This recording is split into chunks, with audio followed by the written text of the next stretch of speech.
Hi, Goddess of Love here again. Kamusta kayo dyan mga goddess ko? So, yeah, another reading na naman tayo today for the fire sign, Aries, Leo, and Sag. So, yes, kamusta kayo mga fire signs natin dyan, no? Anong meron sa inyo mga fire signs, no?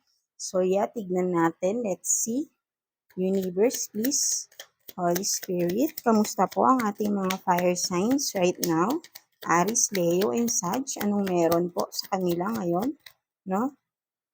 Fire signs, Aries, Leo, Sag, please, universe, please. Take what's resonate, no? Mga fire signs, pwede din magkabaliktad yung mga energies, right? No? So, tignan pa natin. Kamusta po, no? Kamusta po ang ating mga fire signs right now? So, parang ayaw lumabas, no?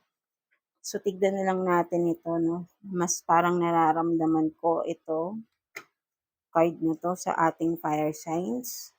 So, yeah, tignan natin. Universe, please. Kamusta po? Anong meron sa ating mga fire signs? So, yan, no? May lumabas agad. So, you have this detachment, cold, no? Detachment, cold, and what else, please? Universe, Holy Spirit, para sa ating mga fire signs. So, you have this third eye, clarity, and thoughts, isolating.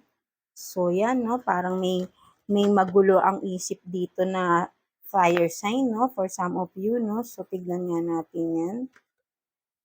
So, you have this detachment, cold, third eye, and isolating, no? For some of you, no? Meron kayong nalaman na katotohanan, no? Mga fire sign, no? So, medyo mabigat na katotohanan siguro yun, no? So, that's why you are isolating yourself right now, no? At nag-iisip-isip kayo, no? Kaya you are being cold, nag-detach kayo, no? Sa pwedeng kumbaga parang mas gusto nyo ngayon mag-isa muna kayo, mga fire sign, no? Parang may gumugulo talaga sa isipan nyo, no? Take what's resonate, no? Kasi you found some clarity, no? Medyo siguro for me is this one is a big deal, no? Kasi malaki yung naging effect sa inyo, eh, no? Naging parang medyo depressed for some of you, no? Kasi nag-detach kayo, pwedeng nag-detach kayo sa outside world, no? Nagkukulong kayo sa kwarto, isip ng isip, no? Kinulong niyo ang inyong sarili, no? Nasa loob lang kayo ng bahay, no? Di kayo nakikipag-usap, napaka-cold nyo sa ibang tao. Ayaw nyo nang may kinakausap kayo or ayaw nyo may kumukontak sa inyo, no? Something like that, no? Because of this clarity na nalaman nyo, right, no? So, mabigat-bigat yung nalaman siguro ninyo na clarity man ito, no? Fire sign, no? Take what's resonate. So, yeah, tignan pa natin what else. Please, universe, what else para sa ating fire signs, Aries, Leo, Sag, regarding sa situation nila ngayon na medyo naguguluhan, no? Something, ano, ah, yun nga, no? Complicated, no? Parang ganon, napaka-complicated ng sitwasyon. May isang malaking katotohanan kayong nalaman, no? Right? So, what else, please? Para sa ating fire signs, Aries, Leo, and Sag, please, universe. Ano pa po para sa ating mga fire signs, please? No? Pwede rin itong no? Pwedeng nangyari na to or mangyayari pa lang, no? 'Di ba? Right? So, you have this confusion talaga, no? Illusion, no? So, yun nga, naguguluhan talaga ang mga utak nyo ngayon, no? Fire sign, no? Hindi nyo alam kung anong gagawin nyo, litong-lito kayo sa nalaman nyo, no? Or kumbaga parang may mga pangyayari na katotohanan, may lumabas na katotohanan na naguguluhan kayo, nagkaroon ng confusion sa inyong utak, no? Something like that. Na pwede rin yung mga illusions na ang katotohanan ay hindi naman nag-i-illusion, something like that, no? Pwede rin. And with this healing inner child, no? So for some of you, sinasabi ni universe, no, you have to heal yourself, no, fire sign, dahil dito sa pinagdadaanan mo, no, you have to heal yourself, no, your inner child, no. So maybe for some of you fire sign, you are in this trauma, maybe may mga nagkaroon ng trauma sa inyo, no, something like that, no, kaya parang nag-a-isolate kayo, na you are confused, no, confused, no, and illusions, no, parang something like that, no, parang napakalaki ng impact sa mental health nyo, no, fire sign, kung ano man ito, no, kung ano man itong mga katotohanan na ito, no. So what else, please? Shuffle ko lang, no? Ay, ibang deck na lang kunin natin. So, what else? Para sa ating fire signs, Aries, Leo, Sag, please. Regarding sa kanilang sitwasyon, please, universe, please. No, sinasabihan kay ni universe, no, to heal yourself, no, fire signs. Kung ano man itong pinagdadaanan nyo ngayon, i-heal nyo raw ang sarili nyo, fire signs. So, we have 2 cards na lumabas. Cricket, silent, non-action, no? So yeah, for some of you nga, no, fire sign, no, parang wala kayong ganang kumilos talaga, no? Talagang total isolation yung ginagawa nyo ngayon, no? Regarding dito sa katotohanan na lumabas, no, right?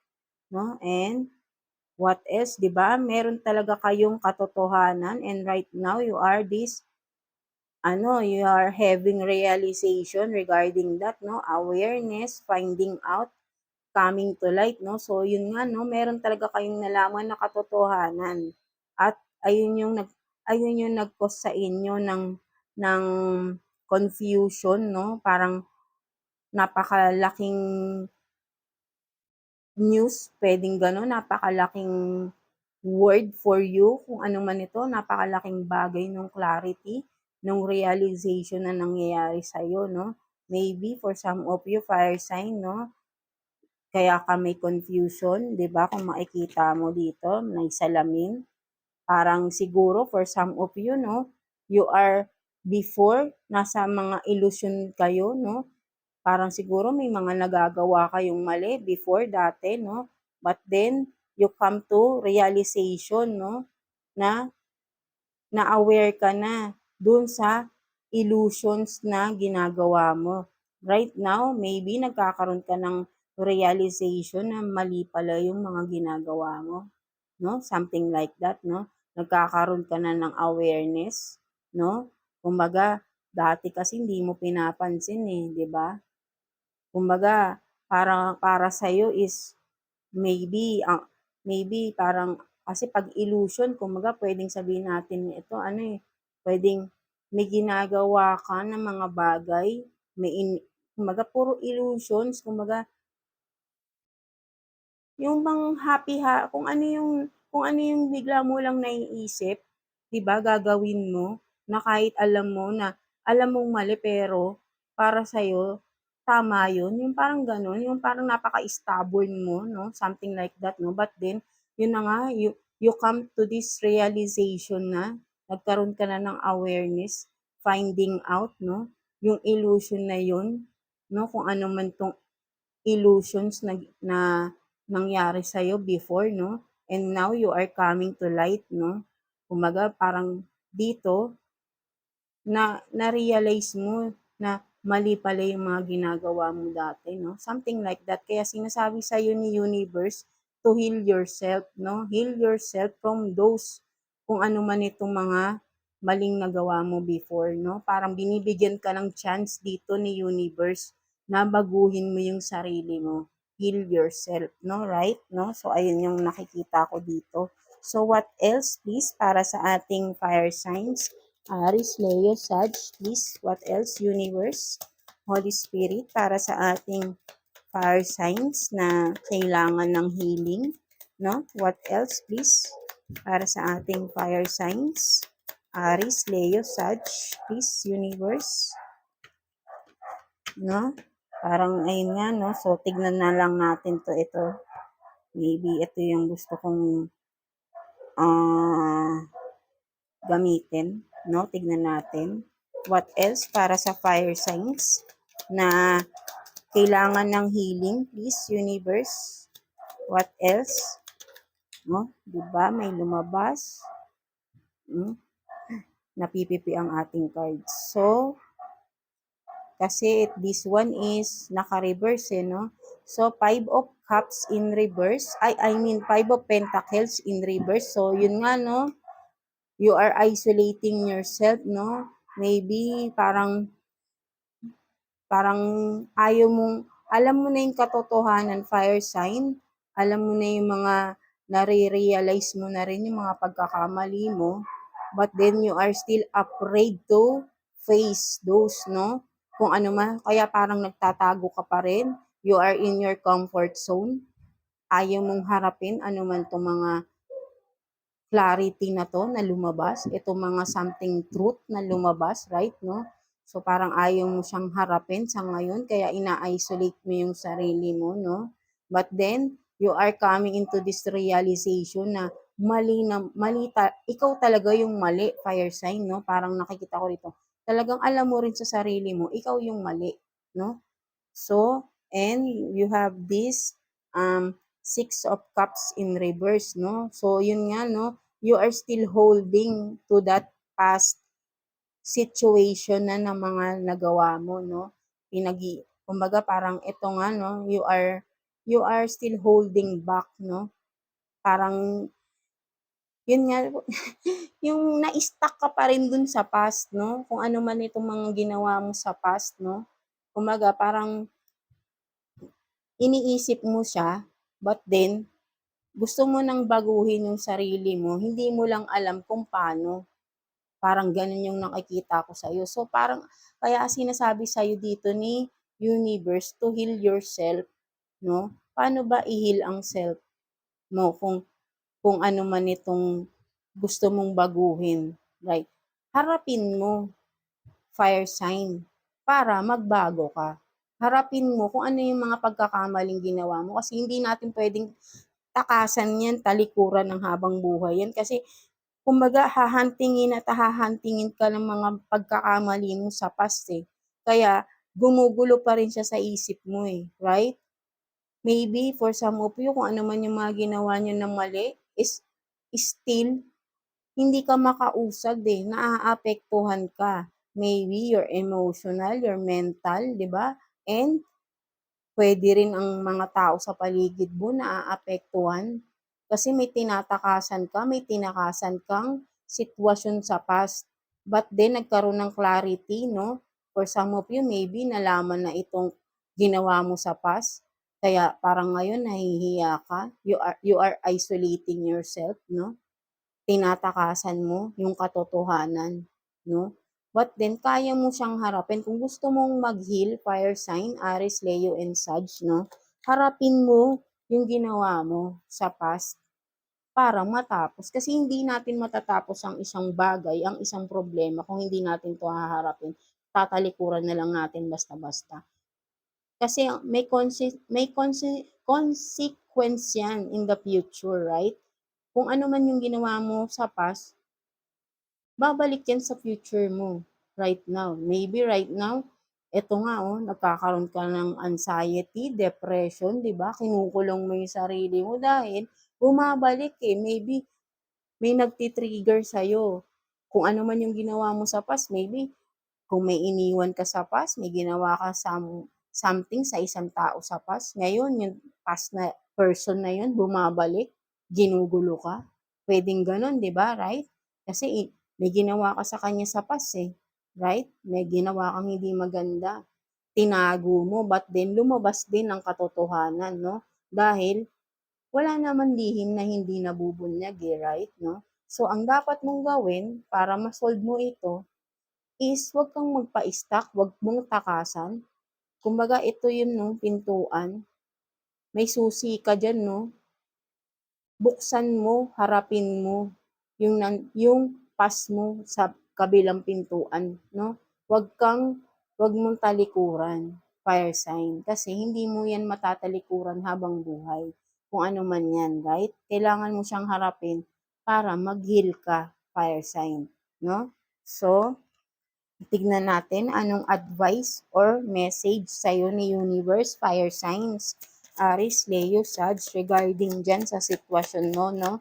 So, tignan natin anong advice or message ni Universe for you, Fire Sign, aside from healing, no, na sinasabi sa'yo is i-heal mo ang sarili mo, no? So, what else, please, para sa ating fire signs? Ano pong message nyo? One card lang po, no? So, tignan natin, no? You have this, your tribe, your vibe, no? So, maybe for some of you, ang sinasabi sa'yo dito ni Universe, ina-advisean ka, no, na kasi nga kinukulong mo ang sarili mo, no, fire sign, no? Maybe nahihiya ka sa lumabas na katotohanan na ito, no? But then, sino lang din ba ang makakadamay sa'yo, ang makakatulong sa'yo regarding your situation? Your family, right? 'Di ba? Huwag kang mahiya na lumapit sa family mo, fire sign. Huwag kang mahiya na humingi ng advice, na i-comfort ka nila. Natural siguro kung halimbawa kasi kumbaga ito nga harapin mo, 'di ba? Kaso lang may takot kang harapin. So maybe puwede kang lumapit sa family mo, sa relatives mo, kung sino man ang puwedeng close mo, 'di ba? Sa iyong family puwede, sa iyong magulang, or kung meron ka ng partner maybe, 'di ba? Sila lang din yung makakatulong sa'yo na ihilang sarili mo kung ano man itong pinagdadaanan mo ngayon, fire sign, no? Lumapit ka sa kanila, matutulungan ka nila regarding this para mabigyan ka rin nila ng advice kung anong dapat mong gawin, 'di ba? Kasi you are isolating yourself, 'di ba? You are in this depression stage, na nararamdaman ko, 'di ba? So, yun nga, hinahunting ka ng past mo, kung ano man tong past na nangyari sa'yo, fire sign, Aries, Leo, Sag, hinahunting ka niya right now. Kumbaga, hindi siya mawala sa isip mo, ginugulo ka, di ba? Nagkakaroon ka ng depression, anxiety, no? Kasi ang kalaban natin dito is mental health natin, no? So, dapat tatagan mo yung sarili mo, harapin mo siya. Kasi hangga't hindi mo hinaharap yun, problema na yun na ginawa mo sa past, we don't know kung anong magiging future natin, magiging future mo, fire sign. Kasi mental health issue ang naaapektuhan sa'yo. More on your mental health. No? So, pumunta ka sa iyong family, 'di ba? Immediate family. Sila lang din ang makaka-comfort sa'yo. Tanggapin mo kung ano man ang sasabihin nila kasi ayun yung katotohanan. We must face the truth, 'di ba? Kasi ayun talaga hindi natin pwedeng takasan ng takasan yung katotohanan, 'di ba? Right? Fire sign, Aries, Leo, Sag, no? So yeah, ayan yung sinasabi sa'yo ni Universe, fire sign. I-heal mo ang sarili mo, lumapit ka sa iyong family, matutulungan ka nila para i-comfort ka kasi right now hindi mo kaya mag-isa. Hindi mo kaya. Sinasabi mo lang sa sarili mo pero grabing depression yung nangyayari sa'yo right now, fire sign, Aries, Leo, Sag. And hindi biro ang depression. Right? It's a mental health issue. Kaya kailangan mong tulungan ang sarili mo rito. And the first thing you must do is to face your past issues. Huwag mong takasan dahil ito yung bumabagabak, ito yung bumabagabag sa'yo right now, no? So, sorry na, bubulol tayo, no? But then, yeah, ayun kasi yung umaano sa'yo ngayon, fire sign, di ba? Kung ano man yung nangyari sa past, ginugulo ka, bumabalik siya ngayon. Kaya, kailangan mo ng tulong, right? To heal yourself. It's a mental health issue. Huwag mo siyang baliwalain, fire sign, right? Marami pang nagmamahal sa'yo. Ano man nagawa natin sa past na mga pagkakamali, mapapatawad at basta willing tayong baguhin, willing tayong ayusin, right? no? So yeah, that's it, fire sign, no? So I hope naka-resonate ka sa ating reading today, fire sign, Aries, Leo, Sag, and yeah, please like and subscribe sa ating channel, and thank you for watching sa ating reading, no? I hope nasa next reading natin ay ma makanood kayo ulit sa ating sa ating reading, no? So join me sa next reading natin, and yeah, God bless you all, fire sign, no? So ayun nga, no? Again, no? Heal yourself, and you must uh, seek help sa iyong family. Hindi mo kasi kaya to mag-isa. Ito yung nakikita ko, fire sign. Hindi mo kayang mag-isa i-solve yung problema mo. Kailangan mong harapin na ito, fire sign. Hindi habang buhay matatakasan mo ito. No? So yeah, that's it, fire sign. So yeah, thank you, fire signs.